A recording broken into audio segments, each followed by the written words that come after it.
So, well friends, today we will talk about our stories. My name is Devashish Chakraborty and today we will talk about stories of India. Today we'll talk about incredible India. Yes, this India is not a India of religion. This India is not a India of magic. This India is the India of secular values. This India is a India which say stop the war. So let's start from Mahabharata. In Mahabharata, we find a beautiful thing. When the Kurukshetra war, the war between two brothers, that is Yudhishthira and you know all the things about Yuddhadhan is taking place. The third brother of Yudhishthira, Arjun, the great warrior, thrown out his arrow. Then he said to Krishna that I didn't want to war with my brothers. I didn't engage war with my elders. I didn't engage war with this numerous people who didn't know why this war is happening. And Amartyasen telling the words of that, and Amartyasen telling us that these words of Arjuna is a symbol against, say, war, mongerism. And this is the incredible India which always stand up for creating a new space, for creating a new dimension. And this India is totally secular. This India didn't want any unsecular things. This India didn't want any dharma to be dominated on others. This India doesn't knew what is called so-called Hindutva. This India knew only one thing. This India knew, yes, we have to live together and we have to believe together. Being and believing, that is the notion of this India. And this India didn't believe in fences. But today it is a tragic thing for us. In Santiniketan, I heard a thing, the newspaper telling things, in the Poshmala compound there, Mahabharata is giving a fence. Why? Why this fence is giving in Santiniketan? I asked the question. Amartyasen also asked this question and he is protesting that. The students of Santiniketan, the students of Mahabharata always protesting that as because Rabindranath didn't believe in fences. He told us that the universe is yours. Kothao shimar bhetor ashim ke khuje pawa. He told us that in a whole universe you will find yourself in your way. That is the main thing of Rabindranath. And when Rabindranath went to Japan, he received a beautiful receptions. But when he went to Japanese numerous universities, then he said one thing, that a war which a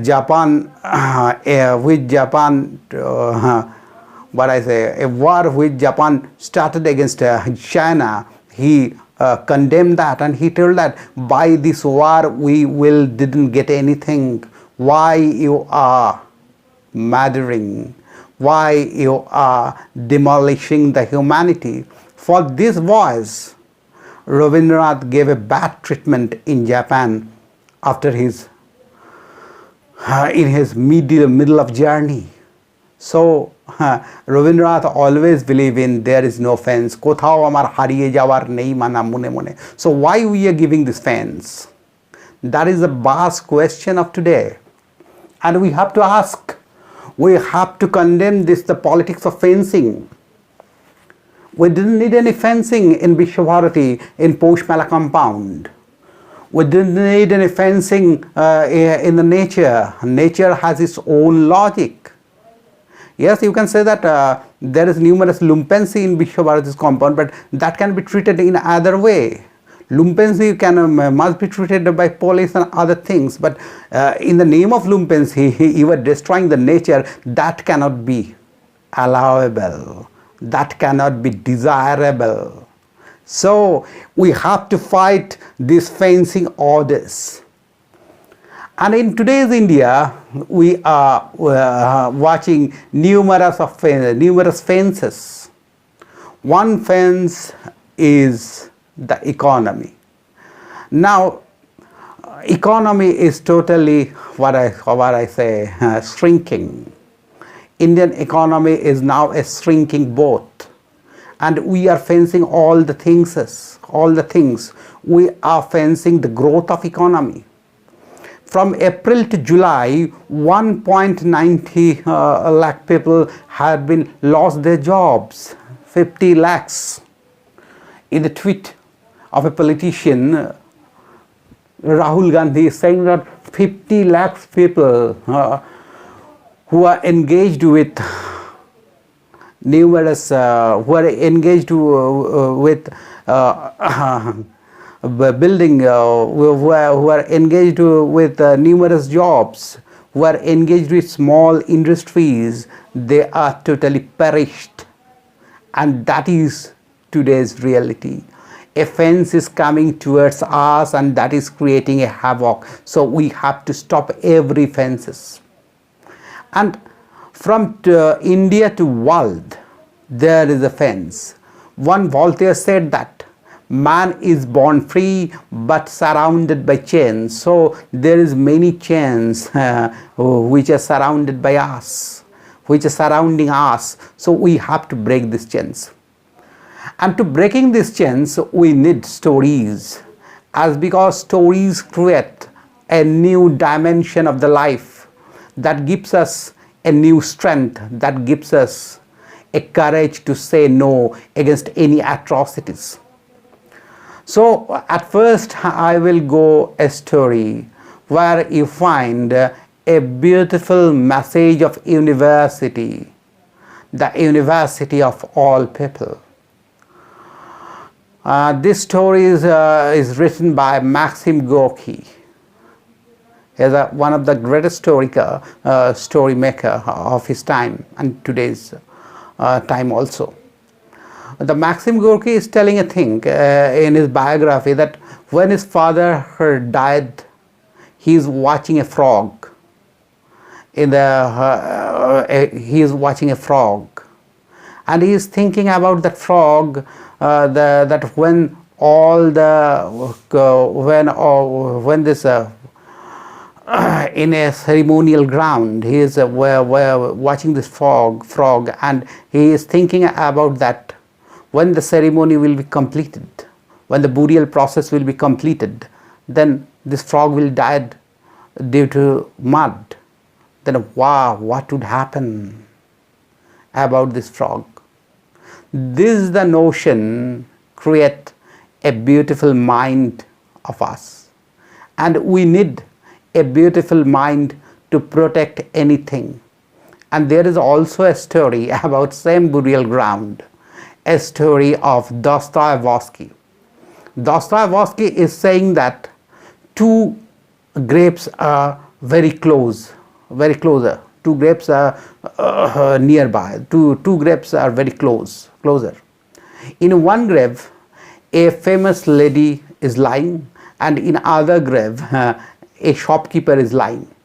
From his grave, a famous lady is saying that, the lady from elite section is saying that you are also in same burial ground like me. How this happens? Why your grave in beside of me? Then that shopkeeper is saying, after the death, there will be no logic. There will be no logic of class. You have to forgive the logic of classes. After the death, we are all equal. So today's world needs equality. Today's India needs equality. In world politics like India, the fascist and semi-fascist forces are now increasing. In America, we always see two things, the two-party system. But now, democracy has numerous voices. So you cannot fence a democracy, you cannot fencing a democracy.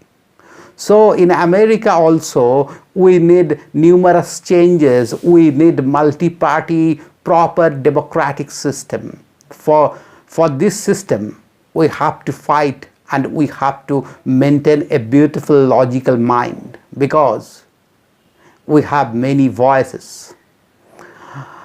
So we have to now fight against fences. From Vishwabharati to America, we have to fight against these fences. These odds are creating very bad things. These odds are killing us in numerous ways. So we have to fight against odds. Let's come back to Gorky's story. In that story, a boy who has just lost his father, he is astonished by the death of a frog. He is thinking that when the burial process is completed, this mud will kill that frog. This is the compassion, and this is the logical thinking is needed, because once Buddha said, when you will love everything, you can change your world and you can change your mind, you can change your system. So love is necessary now. The politics of not hatred, the politics of love, the politics of compassion and politics of new webs is now our demand, is now our duty. And in India particularly, this politics of love is now reaching its own place. I will say a thing. You can say that there is no politics. Why you are saying that politics of love is now reaching ground in India? I will coming to this point. Of a remote place in Madhya Pradesh, MP, the man has only a cycle. The man didn't know any word, didn't write any word. That man who has the cycle, he didn't have any ability to write a sentence. He is totally illiterate. But he wants his son to be a literate person, to be a person who is educated. So in the context of this, in the scenario of this lockdown, he took his cycle, he took his son in his carrier and traveled 105 miles. For why he traveled this? Because he wants his son must get the examination of board. So examination of school. So he traveled this much of road. He traveled this journey, and so after traveling that, he is saying that I'm proud. I'm proud. I want my son to be an educated person. I know the agony. I know the fear. I know all the disastrousness of uneducation. So this is the politics of love, which is created, which is spreading a common Indian. And this politics of love we have to, we have to go through by this love, this politics. We have to spread this politics in everywhere. We have to tell about this politics. They are a common Indian who have no education. If he thinks like this way, why our political system will not think like this way? Why we will not spend the maximum amount of our GDP in social spending and in education? That is the vast question of today. And from this question, I will say a language of hope. This question must be enriched by the citizens, and language of hope will give us this, give us this place to enrich this. The language of hope is one. The corona death toll is language of hope is first. A lady whose age is 103 years, she is survived by corona in Kerala. That gives us beautiful hope. That cycle journey of a common person gives us hope. That lady who survived in 103 years, that gives us hope. And thirdly, the statistics is also giving us now hope. In India, 73.64% people who are affected by corona are now cured. The 73.64% people are cured from corona in India. That is a very good thing, and that is giving us a beautiful hope. So we are cutting down the fences of coronavirus. So we have to cut down every fences which are anti people. We have to cut down every fences which didn't allow us to grow. So we have to fight the French. So we have to fight against it. We have to fight for a new democracy. We have to fight for new values. We have to fight against every fences which are not upholding humanity. So here today I stop. I have a very humble request to you. If you like these contents, please subscribe this channel. And not only my channel, the people who are creating new ideas and ideologies in YouTube, please be with them. Okay? Today here I stop, but miles to go now. Before we sleep, we have to fight for a new and beautiful world. Okay?